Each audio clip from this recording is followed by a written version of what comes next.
Pergunta: os colegas evangélicos da minha esposa costumam promover grupos de estudos. São de diferentes denominações e eu gostaria de saber se ela poderia participar e até mesmo dar suas opiniões ou corrigir o que eles porventura falarem de errado. Resposta: a experiência tem demonstrado que participar de grupos de estudos evangélicos pode ser muito ruim, porque o recém-convertido acabará contaminado com má doutrina e com costumes do arraial, que é a cristandade.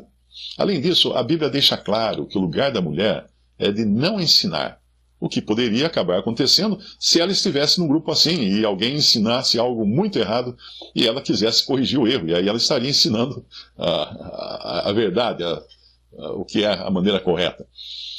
A Bíblia fala: não permita que a mulher ensine nem exerça autoridade de homem. Quando nos separamos do arraial religioso, é bom fazermos da separação parte de nosso testemunho, ou então os que são de fora nunca irão entender se nós estamos ou não realmente separados. Esses versículos agora podem ajudar você a entender o problema de permanecer conectado ao arraial religioso. Hebreus 13:10 diz: temos um altar de que não tem direito de comer os que servem ao tabernáculo, porque os corpos dos animais cujo sangue é pelo pecado, trazido pelo sumo sacerdote para o santuário, são queimados fora do arraial. Por isso também Jesus, para santificar o povo pelo seu próprio sangue, padeceu fora da porta. Saiamos, pois, a ele fora do arraial, levando o seu vitupério, a sua vergonha, a sua rejeição. Porque não temos aqui cidade permanente, mas buscamos a futura. Portanto, assim diz o Senhor: se tu voltares, então te trarei, e estarás diante de mim. E se apartares o precioso do vil, serás como a minha boca. Tornem-se eles para ti, mas não voltes tu para eles. Esses são princípios importantes que nós encontramos no Antigo Testamento e nos ajudam a encontrar o norte no andar nesse mundo. Outro versículo que traz um princípio assim é Ageu 2, versículo 11. Assim diz o Senhor dos Exércitos: pergunta agora aos sacerdotes acerca da lei, dizendo: se alguém leva carne santa na orla de suas vestes, e com ela tocar no pão, ou no guisado, ou no vinho, ou no azeite, ou em outro qualquer mantimento, porventura ficará isto santificado? E os sacerdotes responderam: não. Ageu, no versículo 13, e disse a Ageu: se alguém que for contaminado pelo contato com o corpo morto tocar em alguma dessas coisas, ficará ela imunda? E os sacerdotes responderam, dizendo: ficará imunda. Então o próprio contato já contamina. Pergunta: entre os irmãos que se reúnem ao nome do Senhor, os casais que não estão casados no civil podem ter comunhão? Podem participar da ceia? A resposta é não, porque eles não estão regularmente casados. Embora a nossa legislação brasileira, contemple a união estável, este não é um casamento de fato, mas é um contrato em cartório para proteger os interesses das partes. No caso depois, se acontecer um rompimento entre elas, tal, como acontece em qualquer sociedade de empresas ou de pessoas. Se a união estável fosse equivalente a casamento, já não existiria o casamento civil. Mas o simples fato de o casamento civil continuar existindo já indica que numa união estável as partes não são chamadas de marido e mulher, mas de parceiros, como no negócio. Biblicamente, um casal que ainda não celebrou o seu casamento civil num cartório diante de um juiz para celebrar o casamento civil, ele está vivendo em fornicação. Pergunta: a passagem de Gálatas 6:8 parece indicar que a salvação eterna é obtida por meio de nossos esforços. Como explicar esse versículo que diz: o que semeia para a sua própria carne, da carne colherá corrupção, mas o que semeia para o Espírito, do Espírito colherá a vida eterna? Como explicar isso?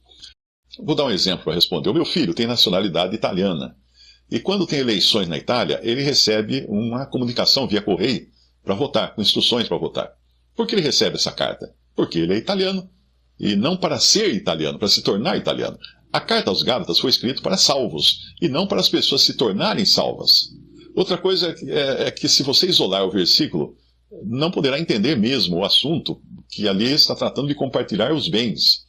É desse semear que ele está falando. Veja, Gálatas 6, versículo 6. Mas aquele que está sendo instruído na palavra, faça participante de todas as coisas boas, aquele que o instrui. Não vos enganeis, de Deus não se zomba, pois aquilo que o homem semear, isto também ceifará.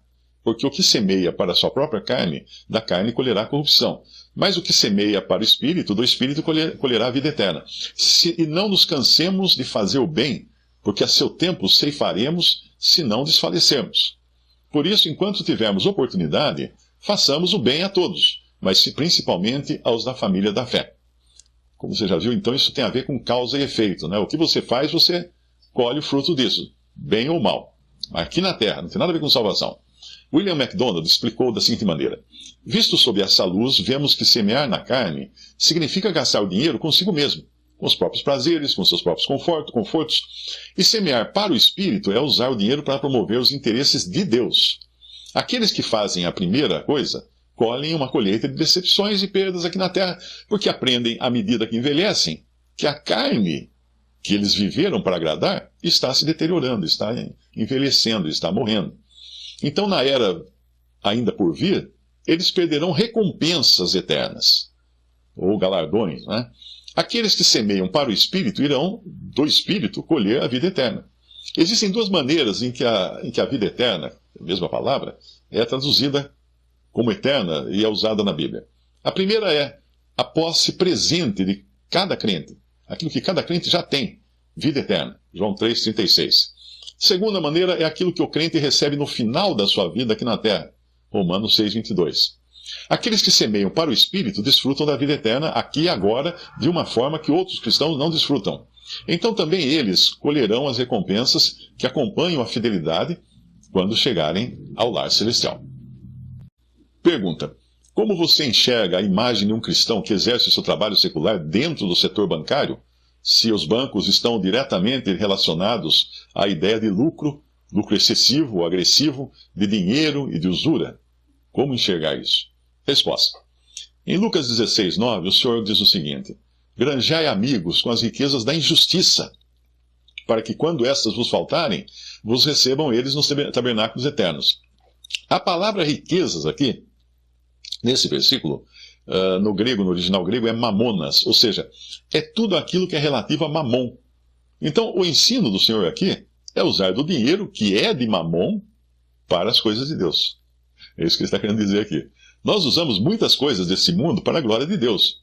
Por exemplo, quando eu uso a internet, para evangelizar, eu estou usando uma estrada romana, como aquelas que os discípulos usavam há 2000 anos, que eram as estradas feitas para conquistar povos, para transportar armas, para roubar as riquezas dos outros povos. Era essa estrada. Era a mesma que os discípulos usavam para viajar e pregar o evangelho e visitar as igrejas. O dinheiro, não importa a origem, estará sempre contaminado com esse mundo. Então cabe a você não tentar fugir disso, mas usar com sabedoria esse dinheiro que você recebe, usar para a glória de Deus. O setor bancário é uma atividade legal, é uma atividade lícita, então não há nada contrário a um cristão trabalhar nele. Pergunta: o que acontece ao cristão que quer viver com um pé no mundo? Resposta: bom, não pense você que o cristão que quiser andar com um pé no mundo ou de braços dados com o mundo e com a incredulidade será louvado pelo mundo e pela incredulidade. Não será.